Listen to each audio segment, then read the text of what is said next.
யோகத்தினுடைய 6வது அங்கம் தாரணை அப்படின்னு சொல்ல போகிறாங்க.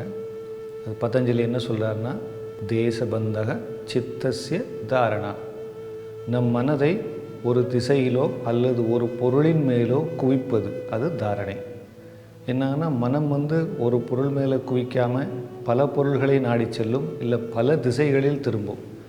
அதை திரும்பாமல் ஒரே திசையில் அந்த மனதை திருப்பி அதிலேயே ஃபோக்கஸ் செய்வது தாரணை அப்படின்னு சொல்கிறாங்க. நம்ம இன்றைக்கி உபவிஷ்ட கோணாசனத்தில் இன்னும் 2 மாடிஃபிகேஷன் பார்க்கலாம். சில பேரால் கைகளை மேலே தூக்கி கீழே கொண்டு வந்தாலும் முதுகு அவ்வளோ தூரம் வளையாது. அதுக்கு என்ன பண்ணலான்னா, கைகளால் பாதத்தையோ இல்லை கால்களையோ பிடிச்சி கொஞ்சம் மூச்சை வெளியே விடும்போது அதனுடைய ஸ்ட்ரென்த்தில் முன்னாடி நெத்தி தரையை தொடலாம். அதை எப்படி பண்ணுறது அப்படிங்கிறத நம்ம இப்போ பார்க்கலாம். நம்ம உபவிஷ்ட கோணாசனத்தை பார்த்துட்ருக்கோம். அதில் கொஞ்சம் இலகுவாக பண்ணுறது எப்படிங்கிற மாடிஃபிகேஷன் இப்போ பார்க்க போகிறோம். நேராக உட்காந்துக்குங்க, கால்கள் நீட்டி, கைகள் 2 தொட மேலே இருக்கட்டும். இப்போ மெதுவாக 2 கால்களையும் பக்கவாட்டில் எடுத்துகிட்டு போங்க. ஒன்றன் பின் ஒன்றாக மெதுவாக கை 2ஐயும் தரையில் வச்சுங்க. இப்போ மூச்சை இழுத்துக்கிட்டே கை 2ஐயும் முன்பக்கமாக தூக்கணும். இன்ஹேல். இப்போ மூச்சை வெளியே விட்டுக்கிட்டே குனியும் போது 2 கைகளாலும் பாதத்தை பிடிச்சிக்குங்க. இடது கையால் இடது பாதத்தை, வலது கையால் வலது பாதத்தை. இங்கே மூச்சு உள்ளே இழுத்துக்குங்க. இப்போ மூச்சை வெளியே விட்டுக்கிட்டே குனிஞ்சு நெத்தி தரையை தொடட்டும். இப்போ மூச்சை இழுத்துக்கிட்டே கைகள் 2ஐயும் முன்பக்கமாக கொண்டு வந்துட்டு மேலே வாங்க. மூச்சை வெளியே விட்டுக்கிட்டே கைகளை கீழே கொண்டு வாங்க. இப்போ 2 கால்களையும் சேர்த்து வச்சுக்கலாம்.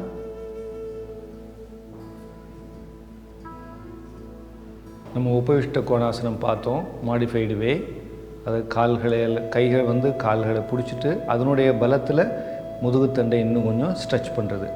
இது பண்ணுறதுனால நமக்கு உபவிஷ்ட கோணாசனம் பண்ணக்கூடிய எல்லா நன்மைகள், அதாவது முதுகுத்தண்டு ஸ்ட்ரெச் ஆகிறது, இடுப்பில் ஃப்ளெக்சிபிலிட்டி இன்க்ரீஸ் ஆகிறது, முதுகுத்தண்டு மற்றும் அதை சுற்றியுள்ள தசைகளுக்கு போகக்கூடிய இரத்த ஓட்டம் சீராகிறது, இடுப்பு பகுதியில் ஏதாவது வலி இருந்தால் அது சரியாகும், முட்டி வலியும் சீராகும், மாதவிடாய் சீராக்கும். இந்த எல்லா நன்மைகளும் இதில் கிடைக்கும்.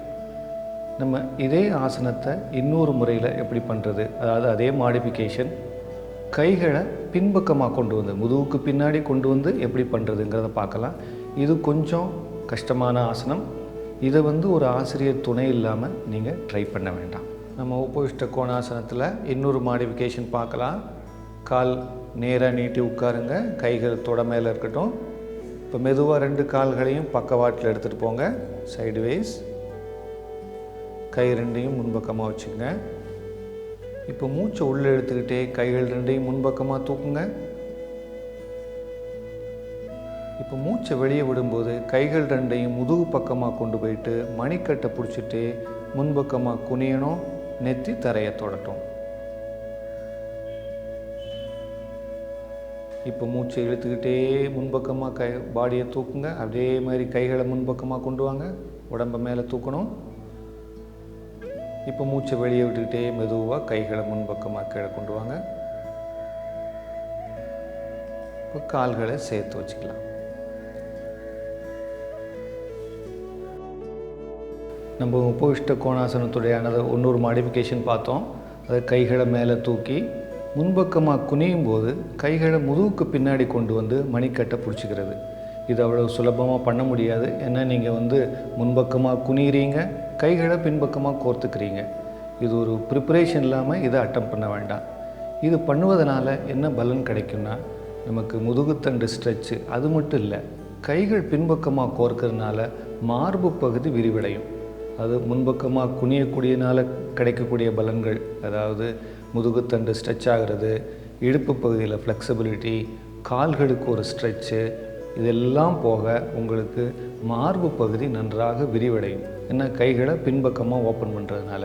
அதனால் உங்களுடைய சுவாசம் மிக நன்றாக இருக்கும். இதிலேயே ஒரு 2-3 மூச்சு இருந்தீங்கன்னாலே அது உங்களுக்கு தெரியும். அதனால் இந்த ஆசனம் பண்ணும்போதும் உங்களுக்கு மாதவிடாய் சீராகும். முதுகு வலியோ அல்லது முட்டி வலியோ இருந்தால் அதுவுமே சரி பண்ணக்கூடிய ஆசனம் இது. இது ஆசனம் பண்ணும்போது ஒரு ஆசிரியர் துணையோடு பண்ணுறது நல்லது.